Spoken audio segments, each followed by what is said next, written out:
नमस्कार दोस्तों, JL50 के पहले एपिसोड की शुरुआत इंडो चाइना बॉर्डर के पास पहाड़ियों में स्थित एक गांव से होती है, जहां पर कुछ बच्चे जो खेल रहे होते हैं, उन्हें तभी अचानक आसमान में कोई आवाज़ सुनाई देती है और तभी एक बड़े से प्लेन की परछाई दिखाई देती है और वो प्लेन पास की पहाड़ी पर क्रैश हो जाता है। और तभी एपिसोड में एंट्री होती है शांतनु की, जो कोलकाता में एक CBI ऑफिसर है। तभी टीवी पर न्यूज़ में AO-26 प्लेन के लापता होने की खबर दिखाई जाती है। बताया जाता है कि प्लेन का कुछ अता पता नहीं मिल रहा है और छानबीन जारी है। तभी अगले दिन सुबह CBI ऑफिस में शांतनु का बॉस शांतनु से उसी AO-26 प्लेन की बात करता है। वो शांतनु से कहता है कि इस प्लेन में 40 पैसेंजर्स के साथ 8 इम्पोर्टेंट डेलीगेट्स भी थे और इस प्लेन को ढूंढने का प्रेशर हमारे ऊपर बढ़ता जा रहा है। इस पर शांतनु अपने बॉस से कहता है कि हो सकता है प्लेन कहीं क्रैश हो गया हो, इसमें हम क्या कर सकते हैं। तब शांतनु का बॉस शांतनु से कहता है कि इंडो चाइना बॉर्डर के पास कोलाखाम नाम की एक जगह है, जिसके आसपास के गांव वालों ने एक प्लेन क्रैश को रिपोर्ट किया है, लेकिन पॉइंट ये है कि वो जगह AO-26 के रूट में नहीं थी। ये प्लेन ऐसी जगह पर मिला है जहां उसे नहीं होना चाहिए था। तब शांतनु पूछता है कि क्या कोई और फ्लाइट मिसिंग रिपोर्ट करी गई है। तब उसका बॉस कहता है यही केवल एक मिसिंग फ्लाइट है। शांतनु कहता है प्लेन हाईजैक भी हो सकता है। इस पर उसका बॉस कहता है कि इस प्लेन में कुछ इम्पोर्टेंट लोग हैं और इस प्लेन का वहाँ पर मिलना कुछ भी समझ नहीं आ रहा है, तुम अभी के अभी वहाँ जाओ। फिर शांतनु अपने कलीग गोरांगो के साथ प्लेन की रेस्क्यू साइट पे पहुँचता है, जहाँ पर शांतनु को आर्मी ऑफिसर बताता है कि प्लेन में कोई भी पैसेंजर नहीं बचा है। कॉकपिट का हिस्सा अलग हो गया था, तो उसमें 2 लोग अभी क्रिटिकल स्टेज में हैं, लेकिन बच गए हैं। इनमें से एक पायलट है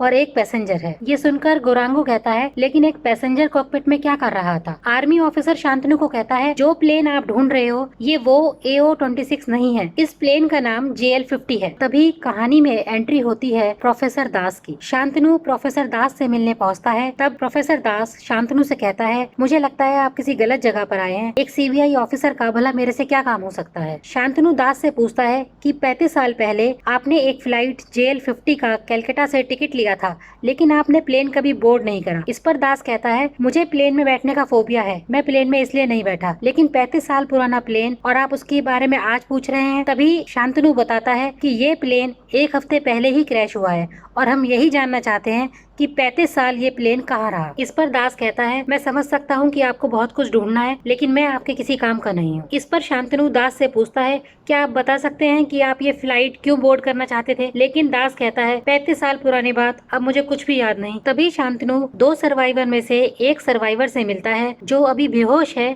लेकिन स्टेबल स्थिति में है। शांतनु को उसके हाथ पर एक टैटू का निशान मिलता है। शांतनु उसकी फोटो खींच लेता है। तभी गोरांगो शांतनु को बताता है कि ABA आजाद बंगाल एसोसिएशन ने मिसिंग फ्लाइट AO-26 को हाईजैक किया है और उसके बदले उन्होंने अपने लीडर पार्थो मजुमदार की रिहाई की मांग करी है। तभी शांतनु टैटू की फोटो गोरांगो को दिखा के कहता है ये साइन भी ABA का ही है। तभी प्रोफेसर दास हड़बड़ी में अपने घर पहुंचता है और कुछ कागजों को और कुछ तस्वीरों को ढूंढकर उनमें आग लगा देता है। फिर शांतनु JL-50 के दूसरे सर्वाइवर पायलट बिहू घोष से मिलता है। शांतनु बिहू से पूछता है ये प्लेन क्रैश कैसे हुआ। बिहू बताती है हर बार की तरह हमने 3 बजे टेक ऑफ किया और 10 मिनट तक सब कुछ नॉर्मल चल रहा था। तभी एक आदमी कॉकपिट में घुस आता है और वो बिहू के को पायलट अभिजीत को मारना शुरू कर देता है और तभी एक दूसरा आदमी कॉकपिट में आ जाता है और पहला आदमी अभिजीत को लेकर बाहर चला जाता है। बिहू कहती है तब तक मुझे पता लग गया था कि हमारा प्लेन हाईजैक हो गया है। बिहू बताती है कि उस आदमी ने मुझे प्लेन की डायरेक्शन चेंज करने के लिए कहा। तभी उन्हें बहुत खराब मौसम मिलता है और उस खराब मौसम के चलते उनका प्लेन आउट ऑफ कंट्रोल हो जाता है और प्लेन क्रैश हो जाता है। शांतनु कहता है मुझे तुमसे सिर्फ 4 सवाल पूछने हैं। ये प्लेन कहाँ से टेक ऑफ किया, तुम इसे कहाँ ले जा रही थी, तुम्हारा असली नाम क्या है और तुम ABA से कैसे जुड़ी। इस पर बिहू शांतनु से कहती है मेरा नाम बिहू घोष है और मैं JL-50 की पायलट हूँ जो कलकत्ता से टेक ऑफ हुआ है। इस पर शांतनु बिहू से कहता है ये प्लेन लास्ट टाइम कलकत्ता से 35 साल पहले टेक ऑफ हुआ था। इस पर बिहू चौंक जाती है और खुद को शीशे में देखती है। वो शांतनु से पूछती है कि आज डेट क्या है। शांतनु बताता है आज की तारीख 3 अगस्त 2019 है। इस पर बिहू गुस्सा होकर शांतनु से कहती है तुम क्यों झूठ बोल रहे हो, मुझे पता है ये 1984 है। तभी डॉक्टर शांतनु से कहता है कि ये अभी तक शॉक में है। दोस्तों JL-50 के दूसरे एपिसोड में शांतनु का बॉस शांतनु से पूछता है कि तुम्हारी JL-50 के बारे में तहकीकात कहाँ तक पहुँची। तब शांतनु बताता है कि प्लेन से जो कुछ भी मिला है वो सब कुछ 35 साल पुराना है और बॉडीज जितनी भी मिली हैं वो सब बुरी तरह जल गई हैं, लेकिन डेफिनेटली ये वो लोग नहीं हैं जो 35 साल पहले इस प्लेन में चढ़े थे। तब शांतनु का बॉस कहता है वो जो सर्वाइवर्स हैं उनसे क्या पता लगा। शांतनु बताता है कि उनमें से एक तो बेहोश है और एक अपने आप को उस JL 50 की ओरिजिनल पायलट बताती है जिसने इस प्लेन को 35 साल पहले कोलकाता से टेक ऑफ किया था। लेकिन डेफिनेटली ये लड़की वो नहीं हो सकती क्योंकि इस लड़की की उम्र 25 से 30 साल से ज़्यादा नहीं है और अगर ये वही लड़की है तो इसकी उम्र 60 साल से ज़्यादा होनी चाहिए। इस पर शांतनु का बॉस कहता है कि ये सब कुछ सेट किया गया है, इसमें कोई बहुत बड़ा गेम है तो तुम्हें इसकी अच्छे से तहकीकात करनी पड़ेगी। फिर गौरांगो शांतनु को प्लेन से मिली कुछ आईडीज दिखाता है। वो कहता है ये आईडीज 35 साल पुरानी है और ये उन्हीं पैसेंजर्स की लिस्ट से मैच होती है जो 35 साल पहले इस प्लेन में चढ़े थे। गौरांगो शांतनु से कहता है हमें प्लेन में मोबाइल फोन का एक भी ट्रेस नहीं मिला, तो कहीं ऐसा तो नहीं वो लड़की सब कुछ सच बता रही है। शांतनु अब भी कहता है नहीं, ये सब कुछ एक सेटअप है, ये सब कुछ एक रिसर्च के साथ प्लान किया गया है। हमें तो बस ये पता करना है कि ये सेटअप आखिर क्यों किया जा रहा है, ये हमें क्यों गुमराह करना चाहते हैं। और इधर प्रोफेसर दास ट्रेन से ट्रेवल करके JL 50 के क्रैश वाली साइट पे जाता है। वो दूर खड़ा होके दूरबीन से प्लेन को देखता हुआ नजर आता है। और इधर शांतनु और गौरांगो JL 50 के ओरिजिनल पायलट बिहू घोष के होम एड्रेस पर जाते हैं, जहां उन्हें एक फैमिली मिलती है जो बताती है कि हम तो इस घर में 10 साल से रह रहे हैं और इससे पहले के बारे में हमें कुछ नहीं पता, लेकिन सामने के घर में एक डॉक्टर साहब रहते हैं जो यहाँ पर कई सालों से रहते हैं, वो यहाँ पर रहने वाली घोष फैमिली को जरूर जानते होंगे। जब शांतनु डॉक्टर से मिलता है तो डॉक्टर शांतनु को बताता है कि उस प्लेन के हादसे के बाद घोष बाबू और उनकी बीवी यहाँ से चले गए, उसके बाद वो मर गए या जिंदा हैं ये कोई नहीं जानता। तब शांतनु कहता है कि आप उनकी बेटी बिहू के बारे में तो जानते ही होंगे, वो आप ही की उम्र की रही होंगी। इस पर डॉक्टर कहता है हाँ, बहुत बुरा हुआ बेचारी के साथ, उसका एक मरा हुआ बच्चा पैदा हुआ और उसका बॉयफ्रेंड आर्मी एक्सीडेंट में मारा गया। तब शांतनु पूछता है कि आपके पास उसकी कोई फोटो है। तब डॉक्टर कहता है हाँ, वो मेरी बहन के संग दुर्गा पूजा में डांस किया करती थी, तो वो एक फोटो मेरे पास है। फोटो देखने के बाद गौरांगो शांतनु से कहता है कहीं ऐसा तो नहीं कि वो प्लेन वाली सर्वाइवर लड़की सब कुछ सच कह रही हो, लेकिन शांतनु को अब भी विश्वास नहीं होता। वो कहता है ये सर्वाइवर लड़की या तो उस पायलट बिहू की बेटी है या उसकी हमशक्ल है। तभी प्रोफेसर दास को इनका पीछा करते हुए दिखाते हैं और वो इनका पीछा करते करते हॉस्पिटल में पहुंच जाता है। प्रोफेसर दास रात को चुपचाप JL 50 के सर्वाइवर के कमरे के बाहर से उसे देखता है। और इधर CBI ऑफिस में शांतनु और गौरांगो JL 50 के कॉकपिट से मिले ब्लैक बॉक्स की जांच कराते हैं, जिसमें उन्हें 20 अगस्त 1984 की एक रिकॉर्डिंग मिलती है और उसके बाद इसमें कुछ भी रिकॉर्ड नहीं होता, जिससे शांतनु एक नतीजे पे पहुंचता है कि ये बात तो पक्की है कि 35 साल पहले JL 50 को हाईजैक किया गया था। उन्हें रिकॉर्डिंग में पायलट बिहू की आवाज के साथ एक चंद्रा नाम के आदमी की भी आवाज सुनाई देती है। उन्हें लगता है कि इसी चंद्रा ने इस प्लेन को हाईजैक कराया था, तब वो उस चंद्रा को ढूंढने के लिए लग जाते हैं। तभी अगले दिन सुबह शांतनु जेल में पार्थू मजुमदार से मिलने जाता है। वो उससे पूछता है कि JL 50 के बारे में तुम क्या जानते हो, लेकिन वो शांतनु को कुछ भी नहीं बताता। वो कहता है तुम्हें अब कल मुझे छोड़ना ही पड़ेगा, तुम्हारी सरकार के पास इसके अलावा कोई ऑप्शन नहीं है, नहीं तो तुम AO 26 में मौजूद अपने राजनेताओं को खो दोगे। और फिर शांतनु और गौरांगो को पैसेंजर लिस्ट के नामों में से चंद्रा के नाम की लीड मिलती है। उन्हें पता लगता है कि इसका पूरा नाम विश्वजीत चंद्रा मित्रा है। उन्हें पता लगता है कि ये मित्रा कोलकाता के रिसर्च डिपार्टमेंट ऑफ फिजिक्स में काम करता था, जो काफी इम्पोर्टेंट आदमी था और कम्युनिस्ट था और इसने गवर्नमेंट के खिलाफ काफी आंदोलन चलाए थे। दोस्तों, JL 50 के तीसरे एपिसोड में शांतनु JL 50 के हाईजैकर विश्वजीत चंद्रा मित्रा के होम एड्रेस पर पहुंचता है, जहां पर उसे विश्वजीत चंद्रा का बेटा मिलता है। चंद्रा का बेटा शांतनु को अपने फादर के कुछ प्रोजेक्ट दिखाता है जिन पे वो मरने से पहले काम कर रहा था। शांतनु को उन फाइलों में से एक प्रोजेक्ट A की फाइल मिलती है, जिसमें उसे एक प्लेन का नक्शा भी मिलता है। शांतनु को वहाँ विश्वजीत चंद्रा की फोटो मिलती है, जिसे देखकर शांतनु उसके बेटे से पूछता है कि ये फोटो कब खींची गई थी।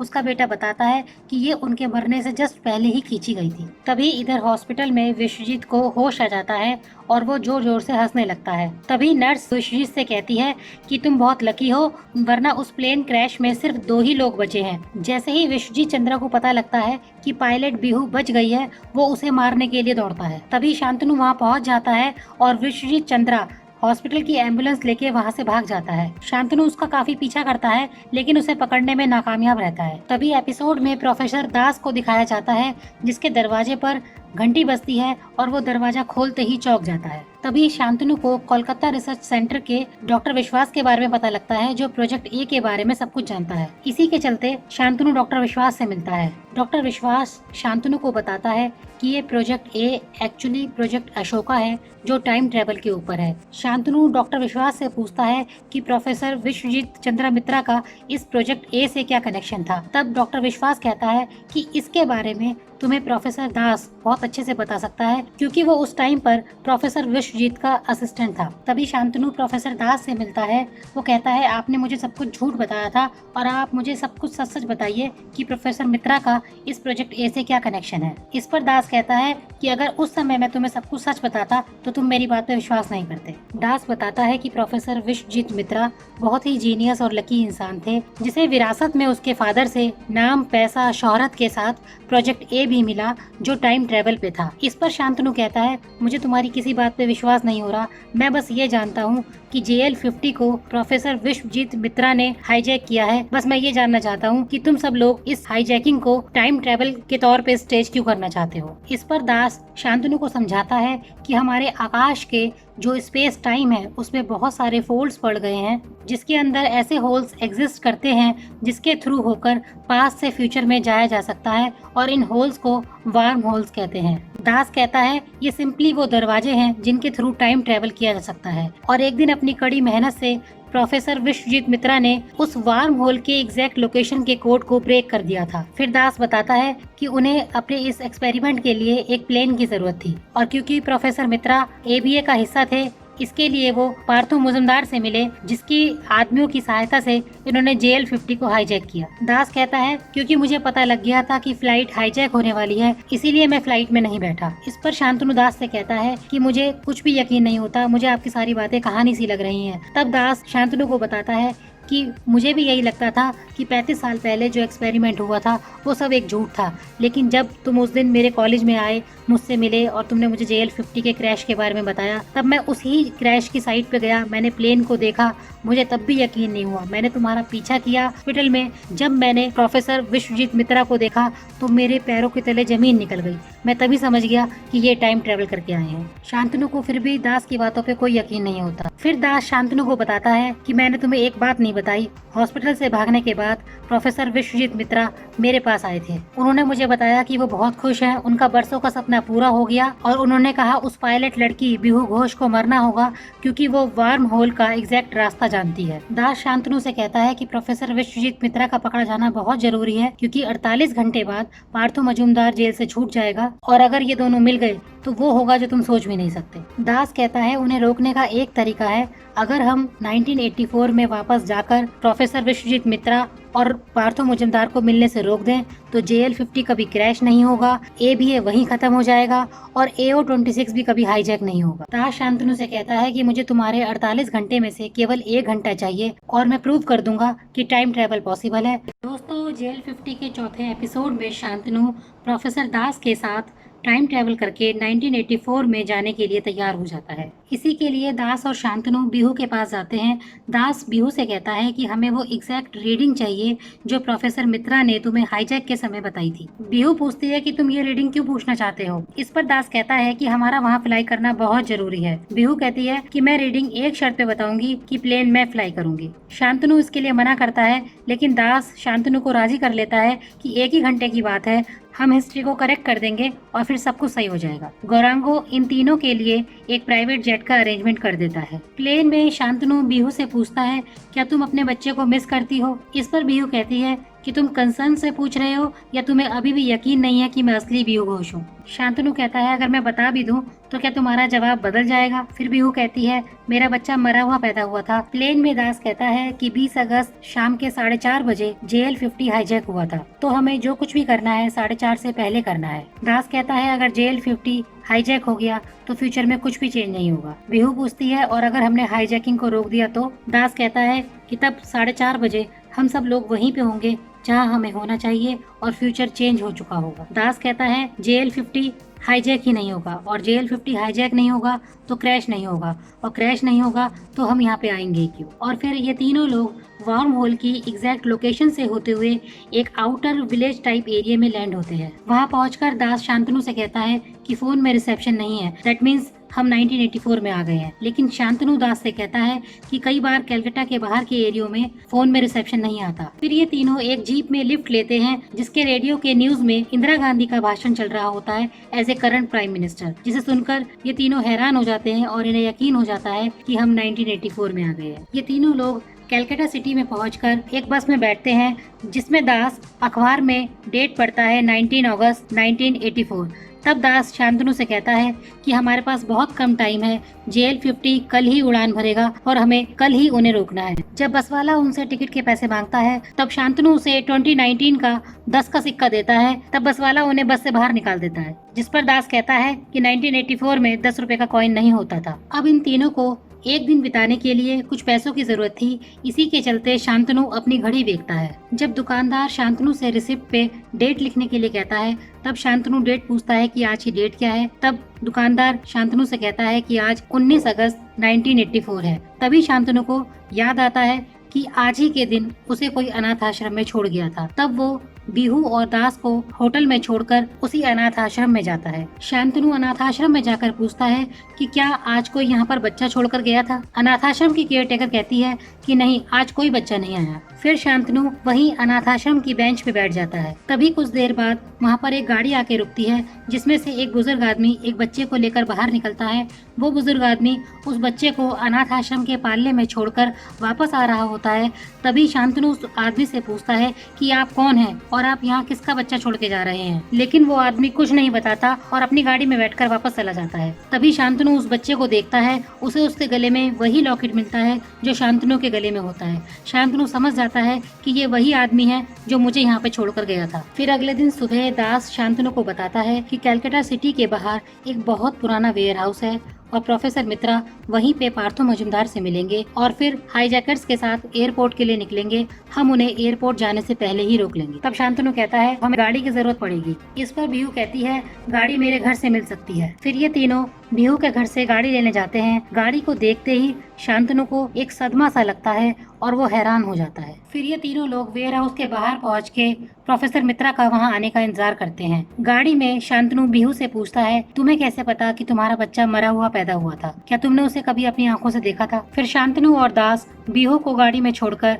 वेयर हाउस के अंदर चले जाते हैं। वेयर हाउस में जब प्रोफेसर मित्रा पार्थो मजुमदार और उसके आदमियों से मिल रहा होता है तब शांतनु उन्हें रोकने की कोशिश करता है और तभी दोनों लोगों के बीच में फायरिंग शुरू हो जाती है। शांतनु पार्थो मजुमदार और उसके सभी आदमियों को खत्म कर देता है और जब प्रोफेसर मित्रा शांतनु पे गोली चलाने वाला ही होता है तब प्रोफेसर दास उसे पीछे से गोली मार देता है। तब दास शांतनु को प्रोफेसर मित्रा का सूटकेस दिखाकर कहता है इसी में है टाइम ट्रेवल का फार्मूला। शांतनु वो फार्मूला दास के हाथ से ले लेता है और उसे आग लगाने लगता है। तभी दास शांतनु से कहता है कि तुम ऐसा नहीं कर सकते, मैं यहाँ पर तुम्हारी मदद करने के लिए नहीं आया था, मैं इस फार्मूले के लिए यहाँ पर आया था। इस पर शांतनु कहता है कि अगर मैं ये फार्मूला तुम्हें दे भी देता हूँ तो इससे तुम्हें क्या फायदा होगा, हमने प्लेन का हाईजैक रोक दिया है और अब 4:30 बजे सब कुछ खत्म हो जाएगा। तब दास शांतनु से कहता है कि नहीं, ऐसा नहीं है, मैं यानी 22 साल का दास जब 5 बजे यहाँ पर आएगा तो इन फार्मूला उसे मिल जाएगा। इस पर शांतनु कहता है नहीं, मैं ये फार्मूला किसी भी गलत हाथों में नहीं लगने दे सकता, मुझे इसे आग ही लगानी पड़ेगी। तब दास शांतनु से कहता है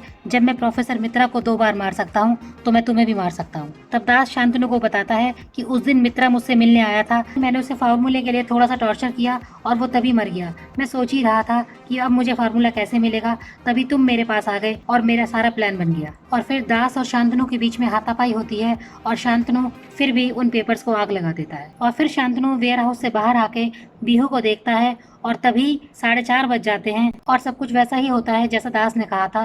फ्यूचर चेंज हो जाता है। अब शांतनु की बीवी वो पुरानी वाली बीवी नहीं है, शांतनु की बीवी भी चेंज हो गई है। अब शांतनु CBI ऑफिसर भी नहीं है, गोरांगो शांतु को नहीं जानता और AO-26 हाईजैक भी नहीं होता। और शांतनु को उसकी असली माँ बिहू घोष मिल जाती है क्योंकि बिहू को उसकी माँ बता देती है कि उसका एक बेटा हुआ था जिसे उसके पापा अनाथ आश्रम में छोड़ आए थे। और JL-50 का आखिरी एपिसोड यहीं खत्म हो जाता है।